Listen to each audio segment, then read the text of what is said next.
I have just finished reading this book by Alain de Botton called Status Anxiety, and I thought I would do a little review on it and just mention bits and pieces that I could identify with. Status anxiety, just as the title says, pretty much deals with the everyday fears and worries that we all encounter, what other people think of us, how we are judged, a success or a failure, a winner or a loser. That's what this book is about, status anxiety. Where do our worries about our status come from? And what, if anything, can we do to surmount them?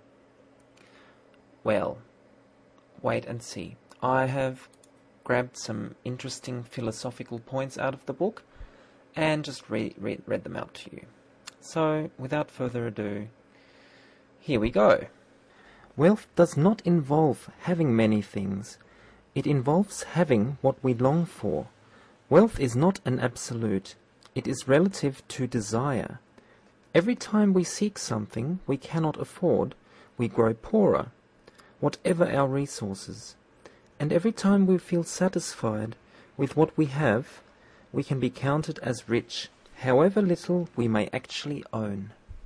There are two ways to make people richer: to give them more money, or to restrain their desires. The most effective way to feel wealthy may not be to try to make more money. It may be to distance ourselves, practically and emotionally, from anyone whom we consider to be our equal, but who has become richer than ourselves. Rather than trying to become bigger fish, we could concentrate our energies on gathering around us smaller companions, next to whom our own size will not trouble us. We may be happy with little when we have come to expect little, and we may be miserable with much when we have been taught to expect everything. I really enjoyed reading this following section, talking about Christianity. There are no humans outside the circle of God's love, Christianity insists, attributing divine authority to the notion of mutual respect. What we have in common with others comprises what is most cherishable in ourselves. Christianity bids us to look beneath the surface differences between people in order to focus on what it considers to be a number of universal truths on which a sense of community and kinship can be built. Some of us may be cruel or impatient, dim or dull, but what should detain and bind us together is the recognition of shared vulnerabilities.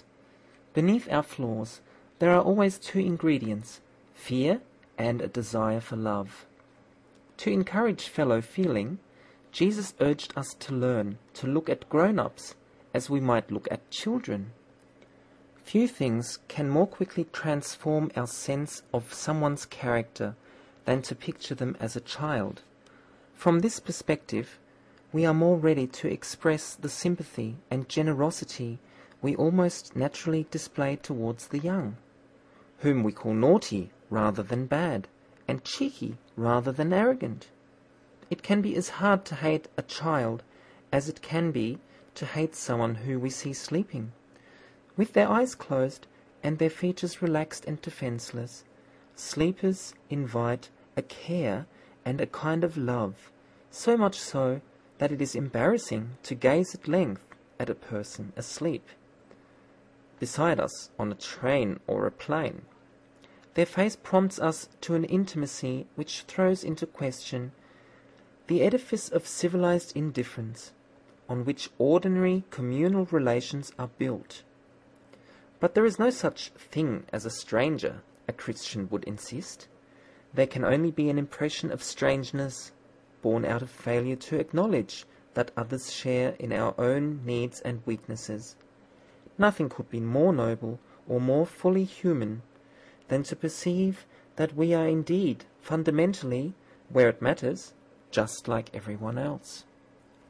The idea that other people might be neither incomprehensible nor distasteful carries weighty implications for our concern with status.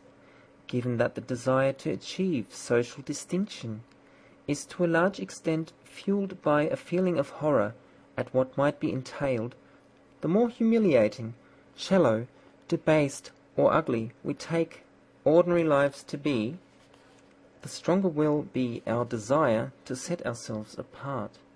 The more corrupt the community, the stronger the lure of individual achievement. Since its beginnings, Christianity has attempted to enhance, both in practical and in theoretical terms, our sense of the value of belonging to a community. And one way it has done so is through the ritual of the church service and performances of church music, occasions when large groups of strangers may feel their suspicions of others abate, thanks to a transcendent intermediary. These were just a few out of many interesting philosophical points for one to take in and analyze, and perhaps change one's conceptual way of thinking about the world and those within it. I definitely urge you to read this book, and I hope you've enjoyed the bits and pieces I have picked out.